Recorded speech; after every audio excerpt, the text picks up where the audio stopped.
Recording in progress.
Assalamualaikum.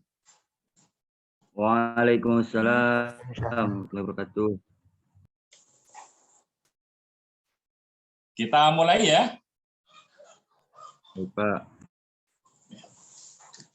Alhamdulillahirabbil alamin, assalatu wassalamu ala sayyidil mursalin wa imamil muttaqin sayyidina Muhammadin wa ala alihi wa ashabihi ajmain. Amma ba'd. Teman-teman mahasiswa peserta kuliah komunikasi massa kelas B, alhamdulillah pada sore ini kita kembali bertemu di perkuliahan kita. Mari kita awali kelas kita dengan membaca basmalah. Bismillahirrahmanirrahim.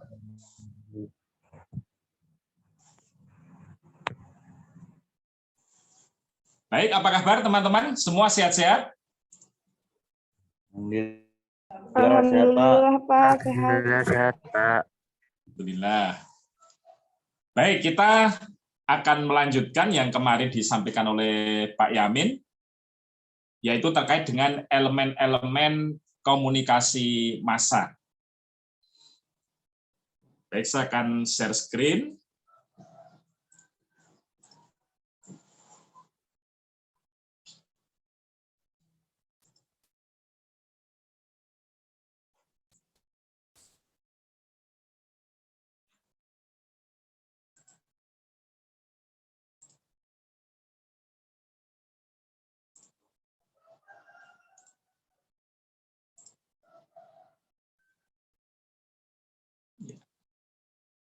Bisa dilihat di layar teman-teman? Bisa, Pak.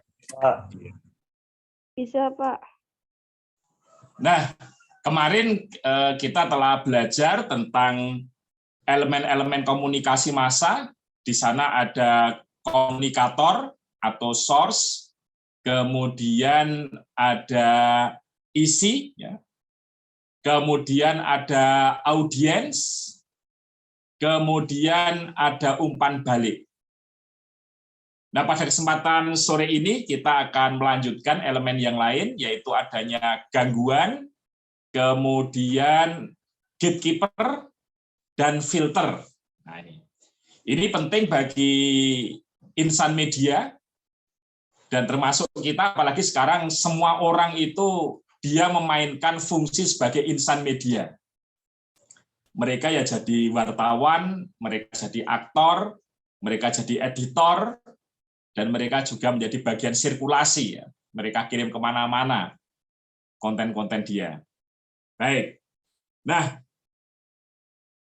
sebagaimana komunikasi interpersonal ketika seorang komunikator menyampaikan pesannya kepada komunikan, maka di sana ada noise, ada gangguan. Hal-hal yang bisa mengganggu proses pengiriman informasi. Proses di mana informasi itu dikirim oleh source kepada audiens. Nah, seperti kita ketahui secara garis besar, media itu ada dua, ada media cetak, ada media elektronik. Nah, ketika kita berbicara media cetak, maka di sana kita akan melihat ada banyak peralatan yang dibutuhkan untuk menjadikan komunikasi massa berlangsung. Mulai dari saat liputan, wartawan jelas membutuhkan alat perekam suara, membutuhkan kamera, kemudian dalam proses pengirimannya ke kantor, ya, kalau masih bisa dijangkau dengan kendaraan, berarti dia butuh transportasi, butuh kendaraan. Kalau dia mengirimkan melalui internet, berarti dia butuh perangkat komputer, perangkat handphone, kemudian membutuhkan modem. Kalau di kantornya masih menggunakan sistem lama, ya modem tersendiri, kemudian pakai PC. Kemudian dalam proses pembuatannya, penulisannya, kemudian editor akan mengeditnya sampai ke proses pracetak dan sampai dengan cetak. Di sana digunakan mesin-mesin cetak. Kemudian dia dikirim kepada pelanggan dari tempat percetakan sampai ke kota tujuan. Ya, di sana ada agen, kemudian ada subagen, ya, sampai kemudian nanti ada bagian pengecer. Nah, di sana melibatkan berbagai macam alat, berbagai macam perlengkapan agar informasi dari pihak perusahaan media ini bisa sampai kepada pelanggannya. Nah, ini contoh gangguan teknis terkait nanti dengan mesin cetak yang rusak, kendaraan yang rusak, atau tidak berfungsi dengan optimal. Misalkan masih bisa berfungsi, tetapi hasil cetakannya tidak jelas atau kotor. Nah, ini juga permasalahan. Kira-kira kalau di dunia pertelevisian, gangguan teknisnya berupa apa? Kalau di dunia pertelevisian, Jaringan mungkin ya, Pak? berupa jaringan, pemancar, ya. Kemudian kalau dari sisi pencarian berita, kita sering lihat ada kendaraan-kendaraan operasional, ya. Di sana ada kendaraan roda 4, ada antenanya, ya. Nah, ini juga bisa muncul kendala di sana. Jadi untuk mengakses satelit kesulitan. Kemudian pasokan energi. Untuk perusahaan media, mereka tidak boleh menggantungkan hanya dengan listrik PLN. Mereka harus menyiapkan sumber pasokan listrik sendiri, misalkan genset. Apalagi di musim penghujan seperti ini, ya, ketika listrik dipadamkan, padahal mereka tetap harus mencetak atau menyiarkan, maka mau tidak mau harus mereka menyediakan sumber listrik sendiri. Ini sifat yang teknis. Kemudian gangguan yang lain adalah yang bersifat psikologis. Dalam proses pencarian berita, ya, dalam proses pengumpulan informasi, seringkali wartawan itu mereka berada dalam tekanan. Misalkan mereka ditarget setiap hari itu minimal ada 5 berita masuk. Jadi dalam satu hari ditarget ada 5 tulisan yang masuk. Nanti ada kriminalitas, ada hukum, ada pendidikan, kemudian ada bisnis. Ya. Nah ini tugas yang banyak ini tentu akan menjadi beban bagi wartawan sendiri. Misalkan dalam mencari narasumber, mestinya dicari narasumber yang paling representatif. Nah sekarang kita sering melihat ini di media online apalagi, kadang-kala sumbernya itu hanya YouTube. Jadi wartawannya itu mantengi channel YouTube miliknya selebriti, kemudian ditulis. Atau mantengi dari situs lain, kemudian didaur ulang. Nah ini tentunya tidak boleh dilakukan oleh perusahaan media yang ingin mereka itu memiliki karakter yang kuat. Karena nanti menjadi tidak terkesan tidak bonafit ketika di search engine, lah kok infonya hampir sama. Ya. Apalagi nanti merujuknya ke situs itu juga, ini mengurangi kredibilitas. Kemudian dari sisi pemilik media, biasanya pemilik media ini mereka orang yang ikut aktif di dunia politik. Bahkan beberapa mereka adalah politikus. Ya, seperti di Metro TV kita tahu Surya Paloh, ya, dia punya partai, dia juga orang media. Nah, maka di sini mereka itu berhadapan dengan masalah kekuasaan, yang mana kekuasaan itu punya berbagai kekuatan. Kita bisa membayangkan bagaimana tekanan yang diterima oleh Karni Ilyas ketika dia mengadakan ILC. Tentu ada banyak pihak yang merasa terancam apabila bisnis mereka itu diulik di acara tersebut, atau strategi mereka diulik. Nah ini yang paling baru ini terkait dengan tes PCR. Sudah satu menteri itu mengaku bahwa dia memiliki saham di perusahaan yang mengimpor perlengkapan untuk PCR ini, tes ini. Karena memang tes ini ya, tes PCR ini kalau informasi yang terakhir itu biaya awalnya itu sangat murah, tetapi kenapa dijual sangat mahal? Bahkan ada semacam kewajiban kepada masyarakat yang ingin bepergian. Jadi bepergian itu sudah dipersulit, ditarik biaya yang banyak. Ini beda dengan Islam ya. Islam itu yang namanya musafir itu malah dibantu, ditolong. Kalau masyarakat itu mengeluarkan zakatnya dengan baik, musafir itu Ibnu Sabil itu mereka punya punya hak untuk bisa mendapatkan santunan dari zakat. Tapi di sistem yang bukan Islam seperti ini, justru orang yang punya kepentingan ingin bepergian, ada urusan, itu bagaimana bisa diambil uang. Ya, ada asuransi perjalanan, asuransi keselamatan ini. Nah, jadi terkait dengan pemilik media, mereka juga ada dalam tekanan psikologis. Belum lagi nanti masyarakatnya, audiens, mereka juga memiliki psikologi tertentu, kondisi psikologis masing-masing. Kemudian yang ketiga, bahwa ada gangguan yang berupa gangguan semantik, gangguan terkait dengan bahasa. Komunikasi, ya, ketika menyampaikan pesan itu menggunakan simbol. Nah, salah satu simbol yang dipakai adalah bahasa. Nah, bahasa ini di masyarakat tertentu itu kadang-kadang dipahami secara berbeda dengan masyarakat yang lain.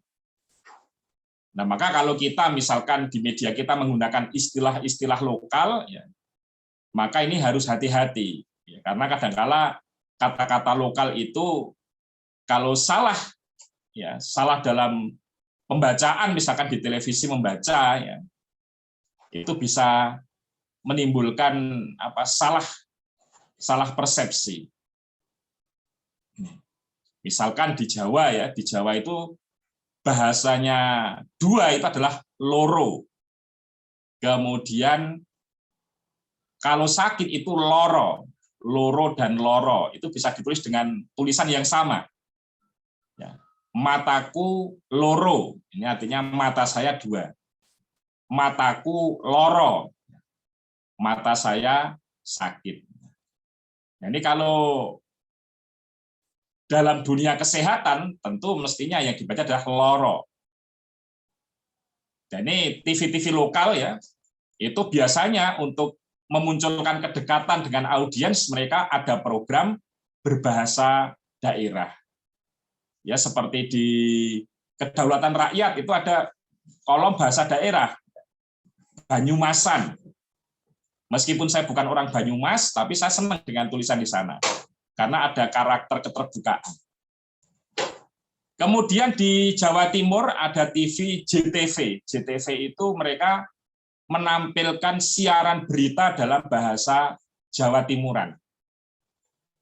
TVRI Jogja juga ada berita dalam bahasa daerah, tetapi bahasa daerah yang digunakan dalam siaran berita TVRI Jogja itu masih halus. Beda dengan Jawa Timuran yang bahasanya dipakai bukan bahasa kromo kalau kita mengatakan. Nah, saya pernah dengan Pak Yamin itu di satu hotel di Surabaya, ya kita akan ada pelatihan, kemudian kita menginap di satu hotel, kita nyetel televisi waktu itu, berita JTV. Nah, waktu itu sama seperti sekarang, ini musim penghujan, ya musim tidak hanya hujan air, tapi juga hujan angin. Nah, waktu itu terjadi bencana puting beliung. Nah, terjadi bencana puting beliung. Kemudian presenternya itu menggunakan istilah Jawa Timur terkait dengan angin puting beliung. Kira-kira disebut apa? Angin puting beliung dalam bahasa Jawa Timuran. Ada dari Jawa Timur ini?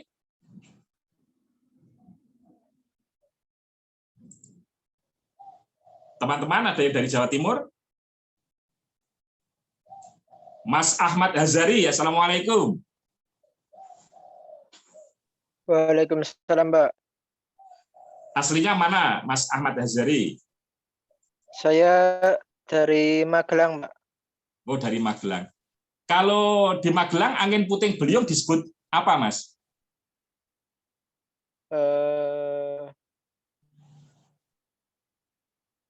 Kayaknya sama, Pak. Puting beliung itu ya? Iya. Ya. Teman Mas Ahmad ya dari Jawa Timur siapa ya yang di kelas ini ya? Ada nggak? Yang kurang paham ya, Pak, kalau yang dari Jawa Timur. Kurang paham ya. Mas Adi Mulya? Iya, Pak. Ngerti istilah Jawa Timuran angin puting beliung?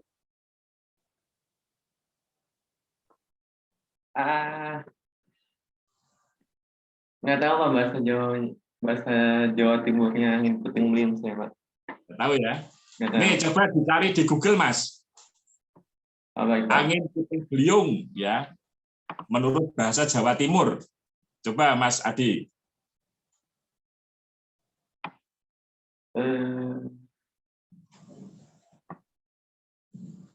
Angin pentil muter ini, Pak. Apa?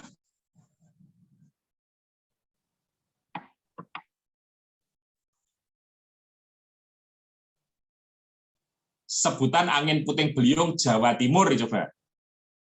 Muncul nggak? Muncul angin pentil muter, Pak. Nah, ya itu Mas. Ya. Ya. Oh, Angin apa?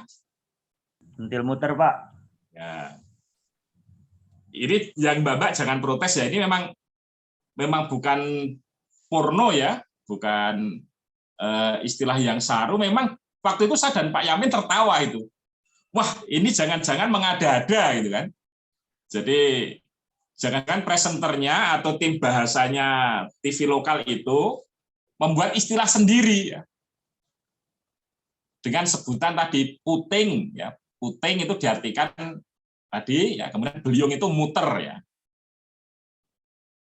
Nah, akhirnya apa? Bener nggak ini ya? ternyata setelah saya tanyakan pada teman yang dari Jawa Timur, ya memang itu sebutannya. Wah, ini berarti membahayakan ini kalau sampai muter seperti itu. Bisa menghancurkan rumah, ya, menghancurkan, menumbangkan pohon-pohon. Ya. Jadi puting beliung diterjemahkan secara apa adanya. Kalau Mas Adi Mulya aslinya mana ini?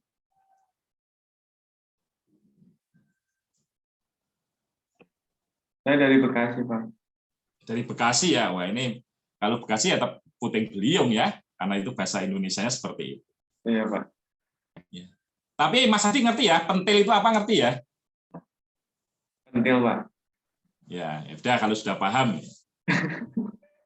Ya, Paham.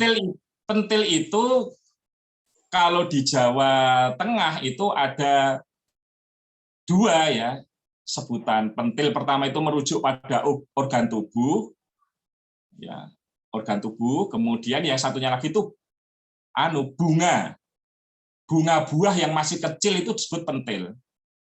Misalkan bunga jambu itu juga disebut pentil juga. Jambu ini sih pentil ya, berarti jambunya masih kecil, masih berbentuk bunga. Nah, kalau ada orang yang, ya karena ini memang untuk bahasa daerah ya, jadi ketika angin puting beliung disebut seperti itu, ya mereka langsung paham. Tetapi kalau pemirsanya itu dari daerah lain, bukan Jawa Timuran, itu akan bertanya-tanya ya. Nah, karena waktu itu televisi, ya, televisi kan berarti kan ketika memberitakan itu ada tayangannya, jadi kita paham, oh itu maksudnya angin puting beliung. Nah, ini ada tiga hal yang dapat menjadi gangguan di dalam komunikasi massa. Gangguan teknis, gangguan psikologis, dan gangguan semantik. Silakan jika ada yang ingin berpendapat atau menyampaikan pertanyaan, dipersilahkan.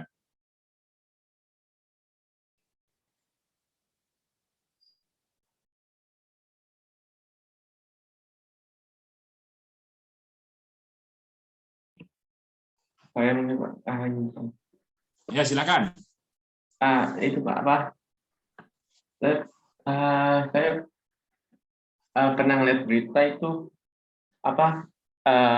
Pemerintah katanya mau migrasi televisi Pak dari TV konvensional sebutannya ke TV digital gitu Pak. Iya. Nah, kalau TV digital tuh saya ingin tanya lebih apa ya? Gangguan teknisnya tuh lebih parah yang parah konvensional atau yang digital, lebih sama kemudahannya apa lebih mudah TV digital atau konvensional gitu Pak? Ya. Baik, silakan. Ini ada pertanyaan terkait dengan TV analog ya, TV analog dan TV digital. Apa kelebihan, kekurangannya, terutama kalau di sini ada dari sisi TV digitalnya. Monggo silakan, teman-teman.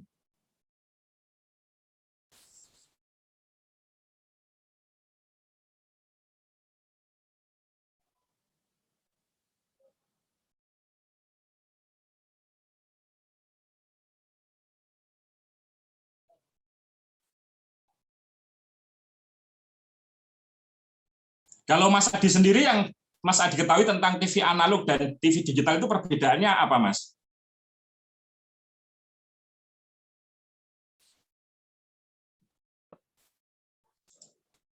Perbedaannya itu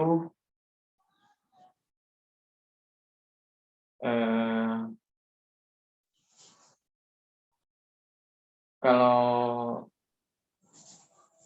digital tuh pakai kayak apa ya namanya? Harus beli gitu nggak sih? Kayak Indovision atau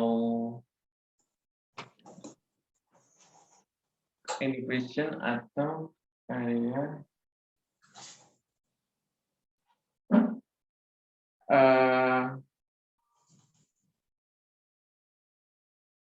apa ya?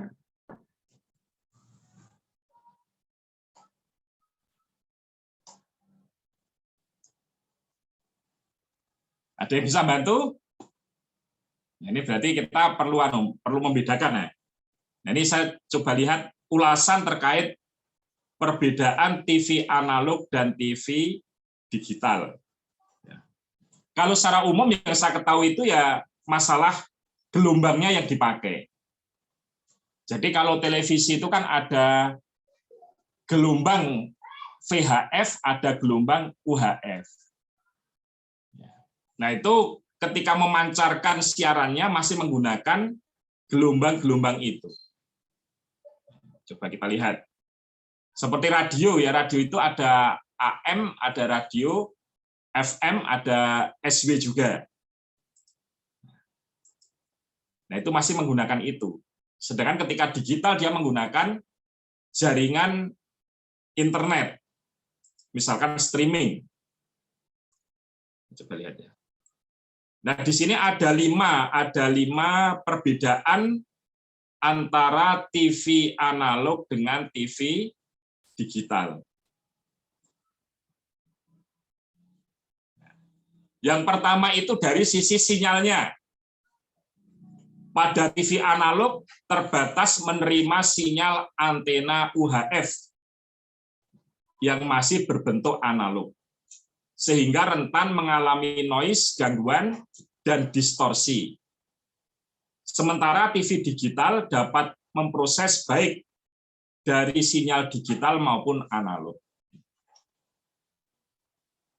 Seperti HP kita ya, HP kita itu ketika kita gunakan untuk mengakses situs, untuk buka WA, untuk membuka mesin pencari atau aplikasi yang lain itu menggunakan data digital.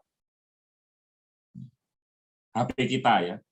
Tetapi kalau HT, handy talkie yang biasa dipakai oleh petugas kepolisian ya, itu dia menggunakan analog. Jadi masih menggunakan gelombang biasa. Nah, kalau TV itu dulu ada VHF, ada UHF. VHF dipakai oleh TVRI waktu itu, sedangkan UHF dipakai oleh TV swasta. Kemudian pemancar TV analog bergantung pada jarak stasiun pemancar televisi. Semakin jauh jarak stasiun pemancar televisi dengan antena penangkap, akan semakin lemah sinyal yang ditangkap, sehingga membuat gambar buram, berbayang, dan bersemut. Jadi misalkan ya kita tinggal di pesisir selatan Jawa, kita mau menangkap TV Semarang, TVRI Semarang itu sulit ya. Ya mungkin bisa tapi berbayar. Tapi kalau menangkap sinyal TVRI Jogja menjadi jernih karena dekat. Sementara TV digital tidak bergantung pada dekat jauhnya jarak dengan pemancar.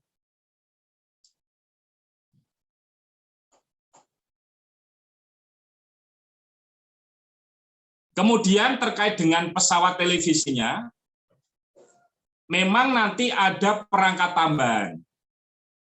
TV tersebut dilengkapi dengan STB.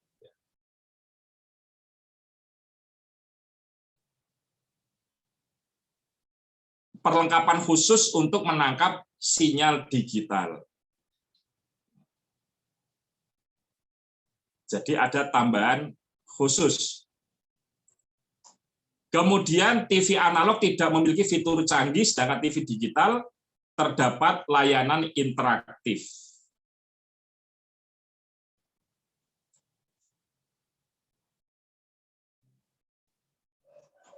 Jadi ya seperti kita ini kan HT itu sinyalnya menggunakan sinyal mungkin VHF ya. Kemudian HP kita itu juga sama menggunakan frekuensi yang tidak salah 900 1800. Dengan itu kita bisa menangkap data. Yang satu langsung dalam bentuk sinyal suara, tapi kalau yang satunya lagi dalam bentuk paket data. Nah, jadi dari sini tentu dari sisi kerumitan perangkat itu lebih rumit perangkat yang digital karena ada tambahan perlengkapan. Tetapi dari kualitas hasil, ya, kualitas gambarnya, suaranya, kemudian ada mungkin aplikasi ikutannya, jelas lebih lengkap. Nah, terus dari sisi gangguannya yang paling banyak yang mana? Dari sisi gangguan tentu paling banyak yang analog, karena dia langsung, sinyal langsung ditumpangi dengan medianya. Sedangkan kalau digital dia diproses, ada perlengkapan tambahan.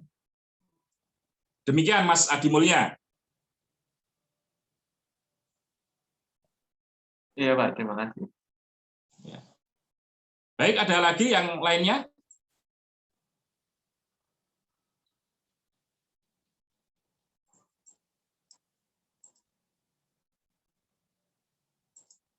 Baik, kita lanjutkan terkait dengan gatekeeper.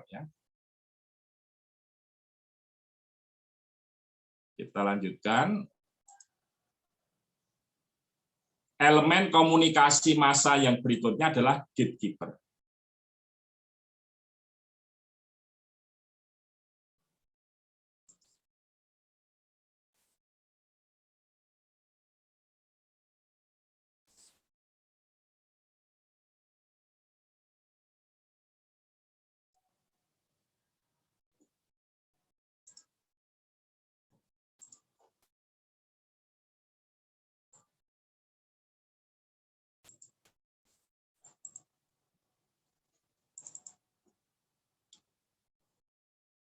Ada yang ngerti artinya gate itu apa?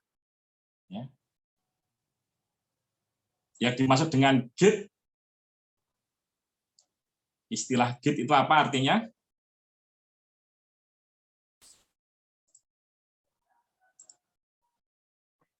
Gerbang. Ya, gerbang. Selain gerbang apa lagi?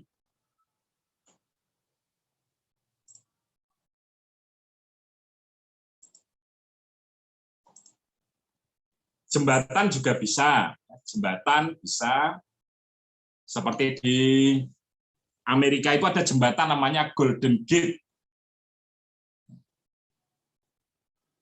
Gate juga bisa diartikan gawang. Jadi gatekeeper ini adalah penjaga gawang. Sudah muncul ini tayangan share screen-nya? Belum, Pak. Belum ya. Nah, berbeda dengan komunikasi interpersonal, yang mana di sana langsung antara komunikan dengan komunikator itu saling berhubungan, ya, mengirimkan pesan-pesannya. Karena dalam komunikasi massa ini komunikatornya tidak hanya satu orang, tetapi merupakan organisasi, merupakan lembaga, di sana terlibat banyak orang.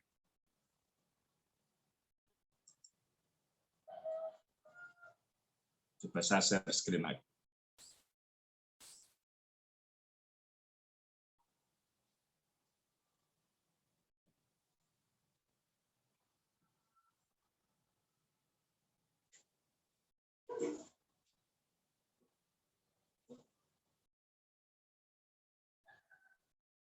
Yang berkomunikasi tidak hanya wartawan, tidak hanya penulis, ya, mungkin dia menulis opini, tidak hanya bagian yang membuat ilustrasi.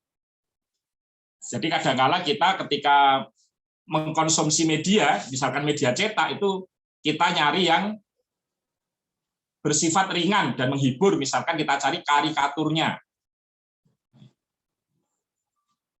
Kalau tetap nggak mau ya, nggak mau tampil share screen-nya ini.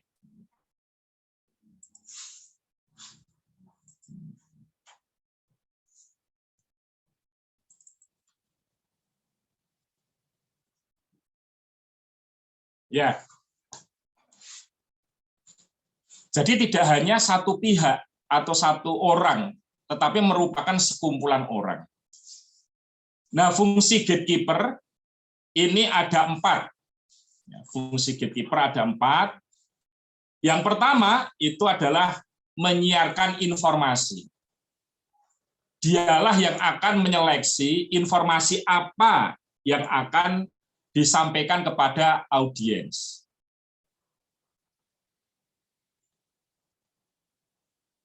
Baru saja kemarin di Jombang ya ada kecelakaan. Ada kecelakaan, kemudian menjadi viral karena yang menjadi korban kecelakaan itu selebriti.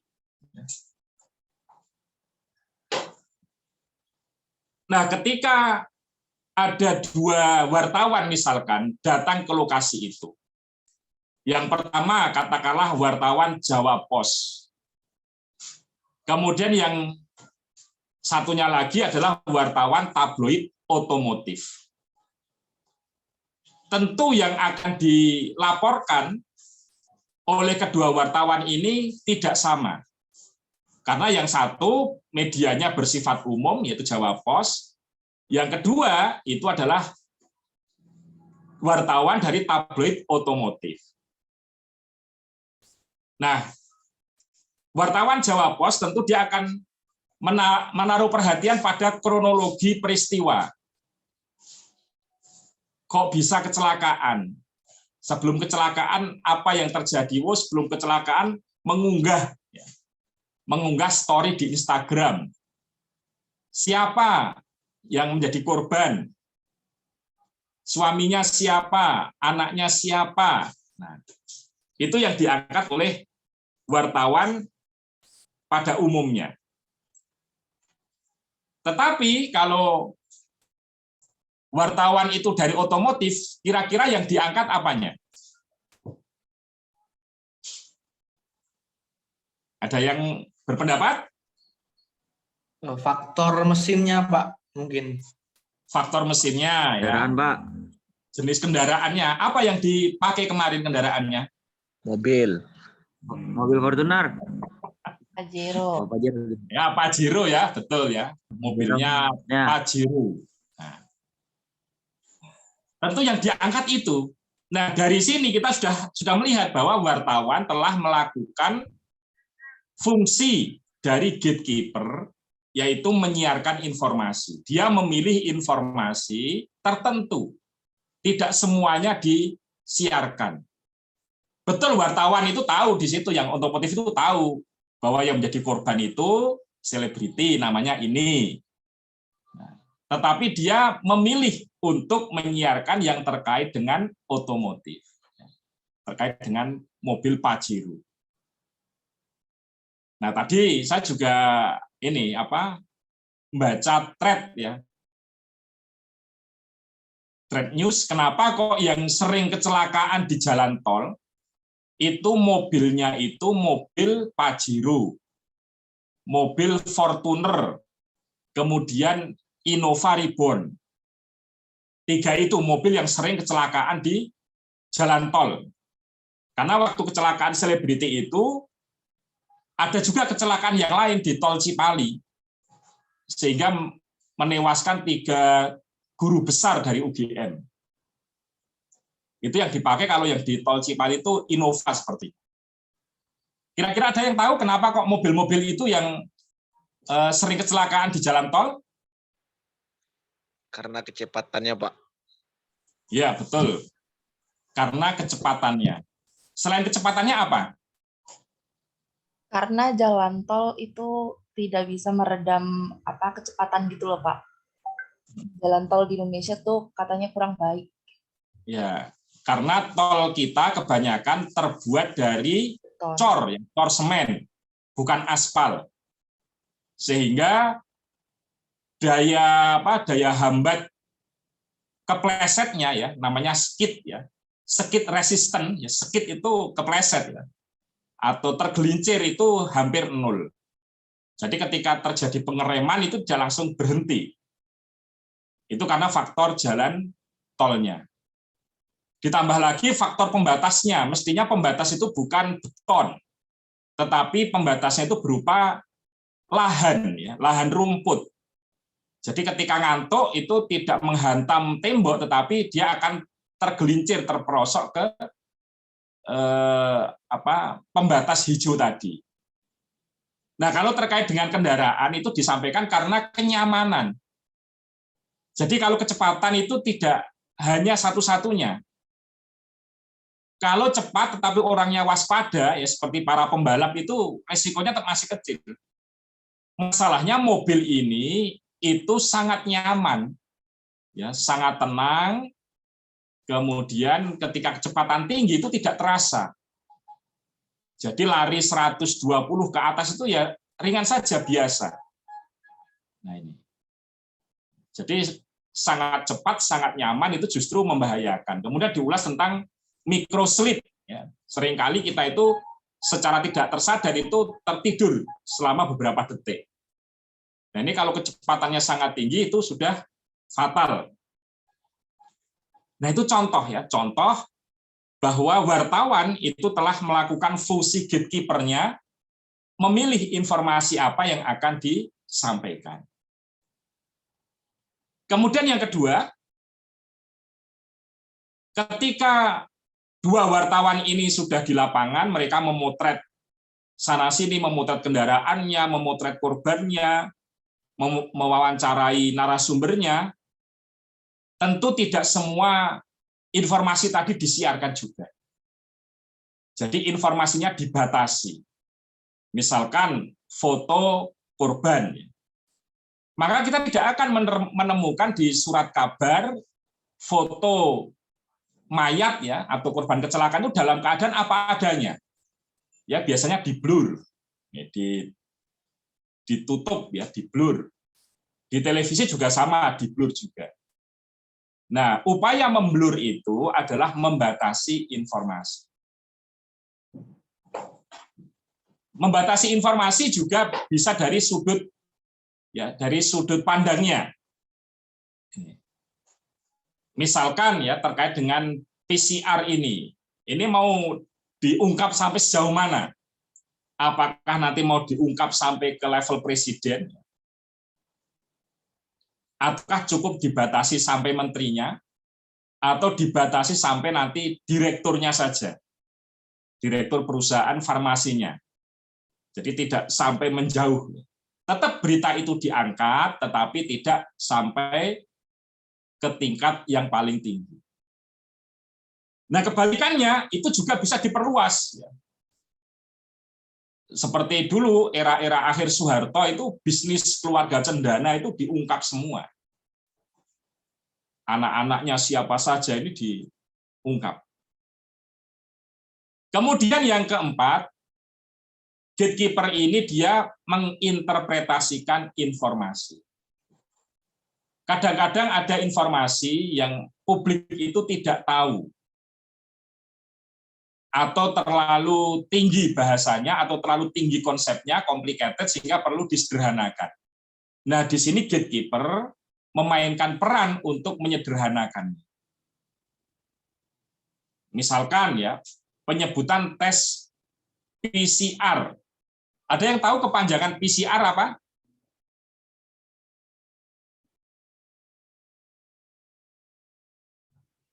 Ada yang tahu kepanjangan PCR?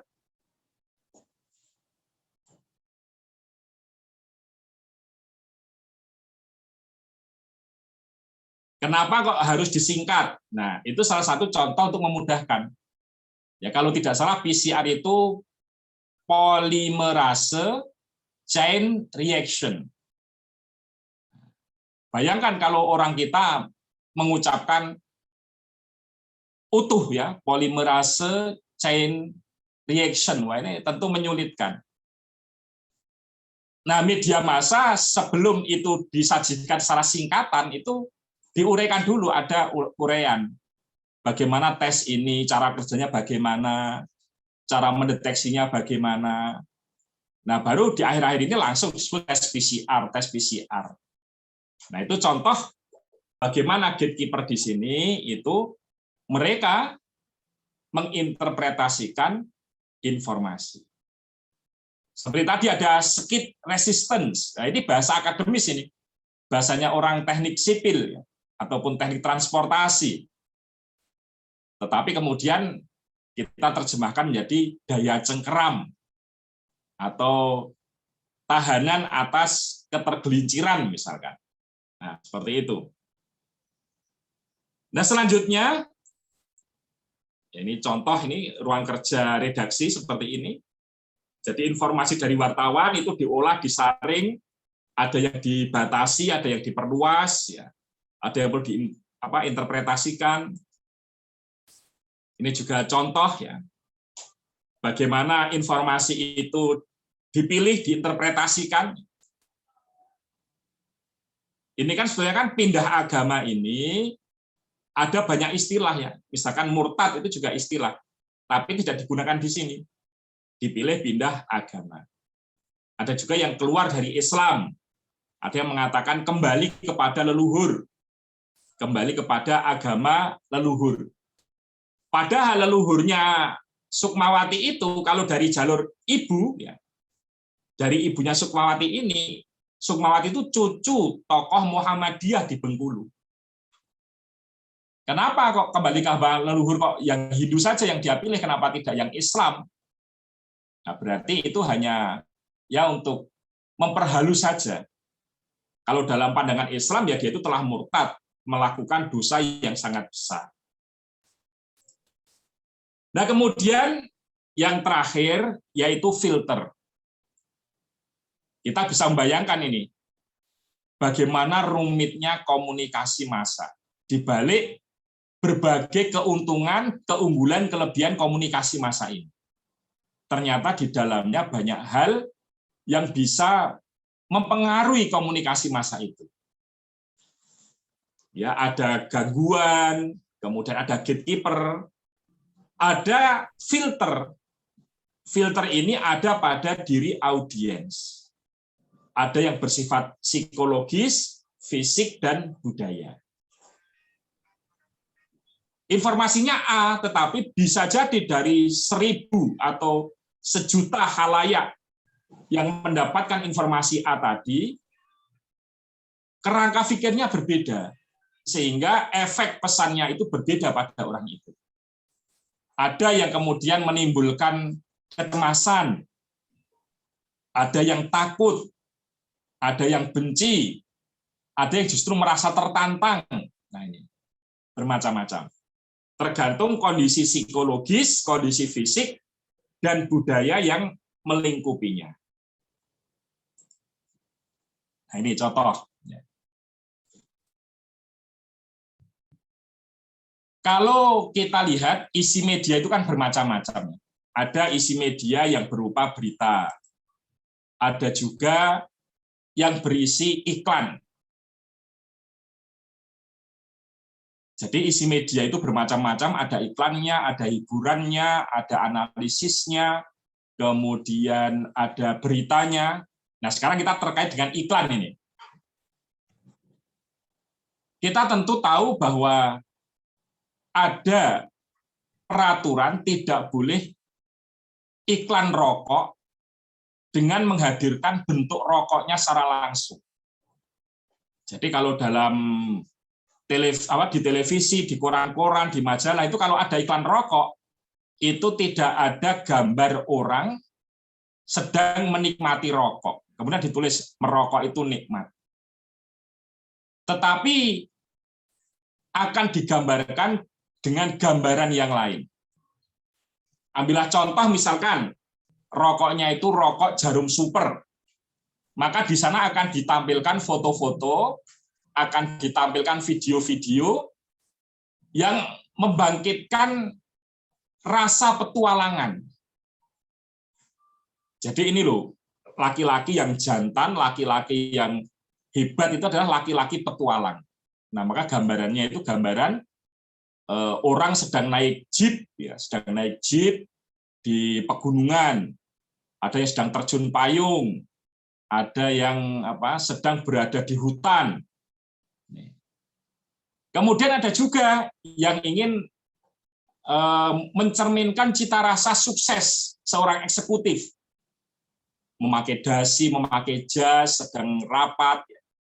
Kira-kira rokok apa itu yang ingin mencerminkan bahwa perokoknya itu orang-orang yang sukses, orang-orang yang pebisnis?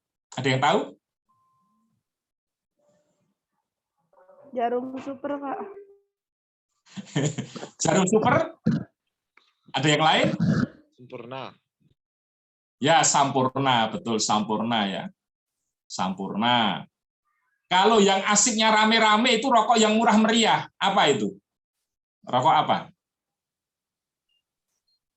Jarum, Pak. Jarum 76 ya. Jarum 76. Jarum 76. Kalau dulu ada Sampurna hijau. Ini. Nah, itu yang dimainkan itu adalah bagaimana bisa menembus filter psikologis. Orang itu tahu rokok itu berbahaya. Rokok dapat menyebabkan kanker, gangguan kehamilan, penyakit jantung, itu orang tahu. Meskipun mereka melakukan denial, penyangkalan. Ya, belum tentu merokok, ya tergantung nanti bagaimana merokoknya. Kalau diimbangi olahraga, ya diimbangi dengan asupan makanan yang bergizi, ya tidak masalah, kita masih bisa menikmati rokok. Nah, itu ditembus itu psikologi takut sakit ya, ditembus dengan adanya petualang. Nah, ini perokok ini badannya fit, mereka bisa berpetualang kok. Sukses, ya, cita rasa sukses, kebersamaan. Nah, itu yang ingin ditembus. Nah, apalagi kalau dalam masyarakat itu ada budaya yang budayanya itu mendorong orang merokok. Nah, ini lebih mudah lagi. Jadi dalam masyarakat memang ada budaya merokok. Kalau di tempat saya dulu, ya waktu saya masih remaja, memang ada acara-acara yang akhirnya mendorong orang merokok. Acara tersebut acara khitanan. Jadi ketika ada teman kita, misalkan usianya SMP ya, SMP, dia kok dikhitan, maka dia oleh orang tuanya itu diberi kesempatan mengundang teman-temannya. Nah, nanti teman-temannya pada datang, memberikan hadiah, ya, memberikan kado, kemudian teman-temannya di situ dijamu makan dan minum. Nah, selain makan dan minum, itu di situ dikeluarkan rokok. Mereka bebas mengambil rokok dan boleh merokok di situ. Dan orang tua itu tidak boleh marah dan tidak mempermasalahkan kalau anaknya merokok dalam acara tersebut. Ada yang mengalami apa yang saya alami itu, jadi diundang pesta sunatan, kemudian dikenalkan rokok di sana?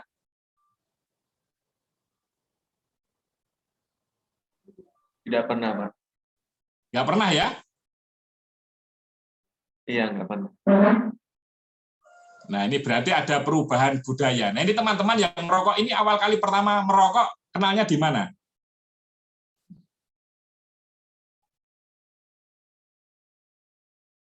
Di kos-kosan atau di angkringan, nongkrong sama teman-teman?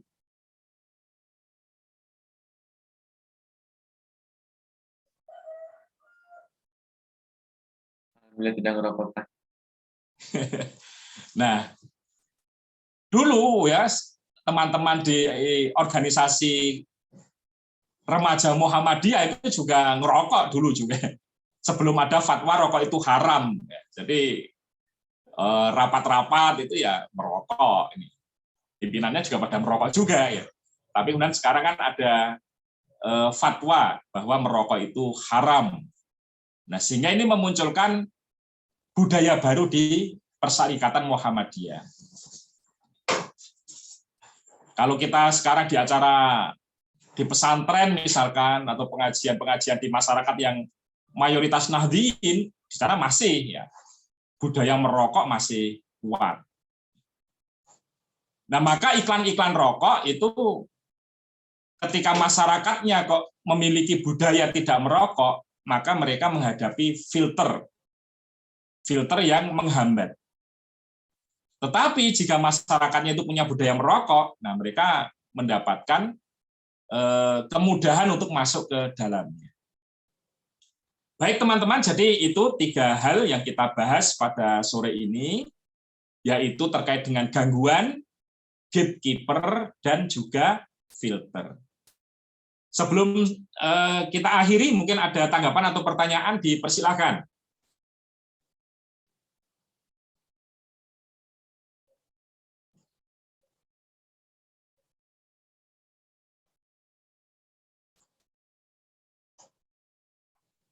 Baik, jika tidak ada, jangan lupa nanti presensi di My Class, dan kemudian untuk kelompok, ya, ini harap semua topik ada kelompoknya. Saya lihat tadi di kelompok yang untuk presentasi kelompok 4 itu tidak ada pesertanya. Nah, ini mohon ketua kelasnya nanti mengarahkan sebagian teman-teman untuk tergabung dalam kelompok 4. Jadi ini mohon nanti kelompok 4 tetap ada, karena kita butuh ada yang membahas topik tersebut. Ya, terkait dengan peran media majalah di sini dalam dakwah. Dan kemudian mohon besok pada hari Jumat sudah disubmit semua, sehingga pada hari Sabtu nanti sudah ada yang siap untuk tampil presentasi. Baik, demikian bisa dipahami ya? Bisa, Pak. Ya. Teman-teman mahasiswa yang dirahmati oleh Allah, alhamdulillah kita sampai di penghujung perkuliahan kita. Mari kita akhiri kelas kita ini dengan membaca hamdalah bersama-sama.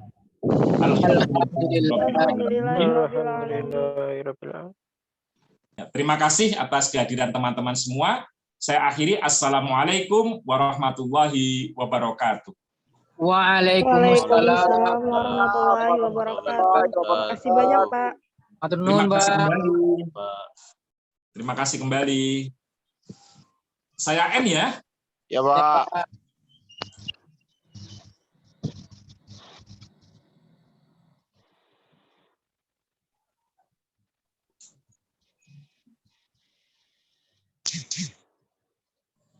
Pasti.